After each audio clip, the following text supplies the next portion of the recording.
Hello সবাইকে, আসসালামু আলাইকুম। কেমন আছেন সবাই? আশা করি সবাই অনেক ভালো আছেন। বেশ অনেক দিন পর আবার আসলাম আরেকটা টিউটোরিয়াল ভিডিও নিয়ে। এখানে আমি ক্যানভাস কাপড় নিয়েছি। কাপড়টা আমি অনেক দিন আনিয়ে রেখেছিলাম, তো কিছু করা হয়নি। ভাবলাম যে কিছু একটা করি। কিছু একটা বলতে ব্যাগ বানানোর জন্যই আনছিলাম। তো এই যে কাপড়টা আমি কেটে নিলাম মাপ দিয়ে। এর আগে একটা ওয়ালমেট বানিয়েছিলাম এই কাপড় দিয়ে, ফ্রেম দিয়ে ওয়ালমেট বানিয়েছিলাম। তো বেশ ভালো হয়েছিল। আর তারপর এই ব্যাগ বানাচ্ছি, দেখা যাক কেমন হয়। তো এই যে ব্যাগটা আমি অফ ক্যামেরায় সেলাই করে নিয়েছি। তারপর এখানে আমি আঁকিয়ে নিব, যেহেতু এটাতে আমি পেইন্ট করব, হ্যান্ড পেইন্ট। তো তার জন্য ভাবছিলাম যে কি আঁকবো। তো একটা পদ্ম এঁকে নিচ্ছি। এখানে একটা ফুটানো পদ্ম আঁকবো আর বেশ কয়েকটা কলি এঁকে নিব। এখানে আঁকতে আঁকতে অনেকটাই ভুল করে ফেলি আমি, যা এই ভিডিওর মাধ্যমেই দেখতে পারবেন আপনারা। এখানে পদ্ম আঁকতেও ভুল করি, আবার রং করতেও ভুল করি। আমি আমার মতন অবশ্য চেষ্টা করেছি ভুলগুলোকে ঢাকার জন্য।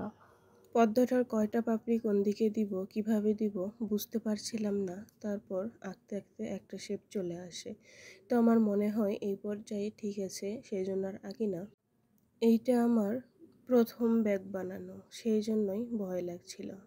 ভাবলাম বানাচ্ছি যখন, তখন আপনাদের সাথে একটু শেয়ার করি। এই যে একটা ফুল দিয়েছি বড়, আর কয়েকটা পাপড়ি দিয়েছি, একটা আধ ফোঁটা, একটা কেবল একটু ফুটছে, আর একটা কেবল কলি বের হচ্ছে, আর মাঝখানে একটা পাতা দিয়ে দেই।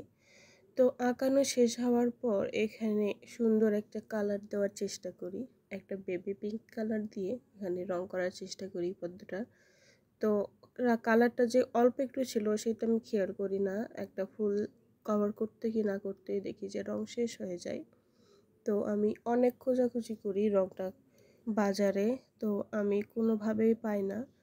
তো সেই জন্য বাড়িতে আমি ফিরে আসি, আর আসার পর রংটাকে আমি নিজে ক্রিয়েট করার চেষ্টা করি কিছু রং মিশিয়ে। তো তবুও এই কালার আনতে পারি না, একদম এক্স্যাক্টলি এই কালার আসে না, একটু ডিফারেন্ট কালার আসে।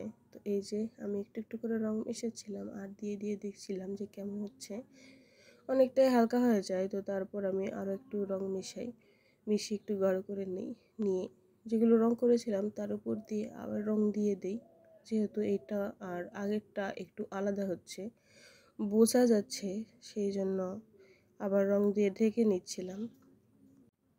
এটা রং করতে করতে দেখেন পাশে একটু ভরে যায়, তো সেটা দেখতে খারাপ লাগে, সেই জন্য সেখানেও আরও একটা কলি বানিয়ে নেই। আর এখানে রঙগুলো করতে করতে আমার আঁকানোটা ঢেকে যায়, পেন্সিলের দাগ কোনোভাবেই দেখা যাচ্ছিল না। তারপর রং করার শেষে প্রত্যেকটার পাপড়ির পাশে একটু করে হাইট দিয়ে দিই বোঝা যাওয়ার জন্য। আসলে রং করতে করতে ভাবছিলাম যে এটা কি হচ্ছে, কেমন হচ্ছে, আসলেও পদ্ম হবে কি না। তো শেষ মুহূর্তে গিয়ে অবশ্য ভালোই লাগে মোটামুটি, যে একটা পদ্মর শেপ চলে আসে। যাই হোক তাই হোক করে, তো একে একে আমি পদ্মগুলো এঁকে নিই প্রথমে। তারপর সাদা কালার দিয়ে পাশে একটু হাইলাইট করার চেষ্টা করি যাতে ভালোভাবে বোঝা যায়।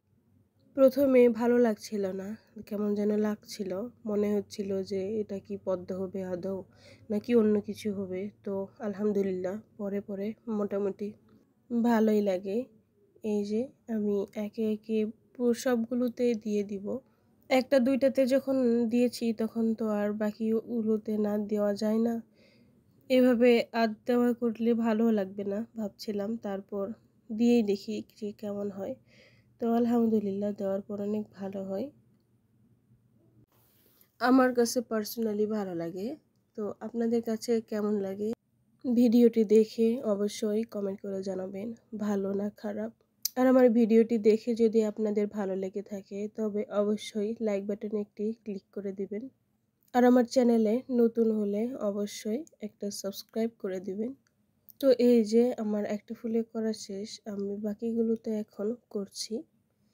ফুলগুলো করা শেষ হলে আমি পাতাগুলোতেও রং করে নিব। একটাতে করে যেহেতু সেই রকম খারাপ লাগছিল না, তো বাকিগুলোতে আমি স্বাচ্ছন্দ্যেই করে নেই। আর এই যে আমার ব্যাগের ফাইনাল লুক। কেমন লাগছে আপনারা অবশ্যই কমেন্ট করে জানাবেন। তো আজ এই পর্যন্তই। সবাই ভালো থাকবেন। আসসালামু আলাইকুম।